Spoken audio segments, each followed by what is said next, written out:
Can now project Brian Kemp has won in the state of Georgia. Brian Kemp outpacing Herschel Walker, though Herschel Walker holding a very, very slight lead over Raphael Warnock at this hour. But the story right now is Brian Kemp at, let's see, shortly after 11 o'clock here in the East. He will stay as the governor of Georgia. And John Carl, you and I have talked about this race because this is an example of someone who stood up to former President Trump, who stood up for the election results in Georgia, stood by his officials in Georgia, and he survives, and he's reelected with a larger margin over Stacey Abrams. Governor Kemp signed the certification of Joe Biden's election victory in the state of Georgia, and then he defied Donald Trump, told him flat no when Trump tried to put pressure on him to call a special session of the Georgia legislature to overturn those results. Donald Trump was so angry about that he actually recruited former Senator David Perdue to run against Brian Kemp in the Republican primary, and Kemp just destroyed him. He beat him decisively. And Trump actually went to Georgia earlier this year during the primary, David, and he said that Georgia might be better off if Stacey Abrams won. Yeah, that was incredible for Donald Trump to say not so long ago. Let's get it right out to Steve Osunsami, who knows Georgia better than any of us here in the studio.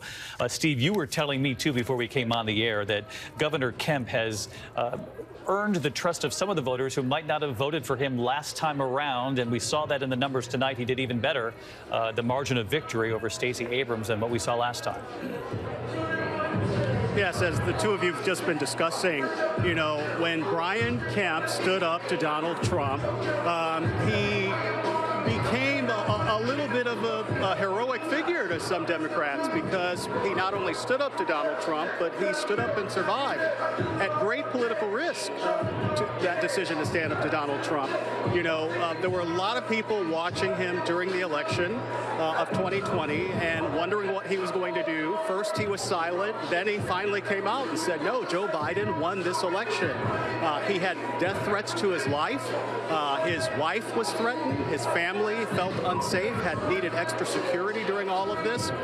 Essentially, though, the point to underline in all of this is that it made it much harder for Democrats, and in particular Stacey Abrams, to demonize him. He is still a conservative who is known in some circles here as Governor Shotgun.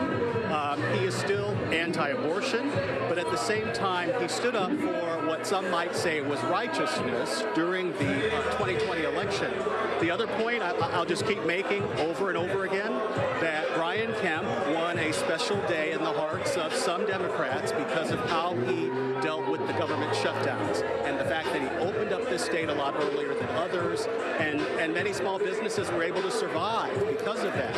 It's why you're seeing some of that split vote, I would argue, and why, you know, Kemp is sailing to victory tonight, and Stacey Abrams, we're told, has just called him to concede. David? Steve Osunsami in Georgia, competing against the noise in the background, which all of our campaign reporters always do. Steve, thanks so much. One of the points Steve made was that a lot of the people of Georgia appreciated Governor Kemp's efforts in COVID to get that state back open and running again, get businesses running again. Governor Christie, I want to bring you in on this because you had sourcing that Stacey Abrams had called to concede. Yeah, and look, at our last This Week show, in 2021, we were all asked for predictions for 2022, and I said Brian Kemp was going to be reelected governor of Georgia. An incumbent governor who has been competent is very difficult to beat. Very difficult to beat. He won, as John said, he won that primary by 50 points. He didn't get 50 points. He won by 50. And tonight he's beating Stacey Abrams handily. And it shows you what the power of incumbency is in a governor. And when he's perceived to be competent. And then remember, the old political saying, the enemy of my enemy is my friend. Suburban women outside Atlanta rejected Donald Trump in 2020. When he stood up and went after Brian Kemp, and Brian Kemp stood up to him, he became the friend of suburban women in Atlanta. And one more point, David. Every Trump-endorsed candidate for governor tonight, for either an open seat or challenging an incumbent, has either lost or is likely to lose. And you've got Don Bolduc in New Hampshire, too, in the Senate. And the Senate. That's just the governors. The Senate we can talk about, too.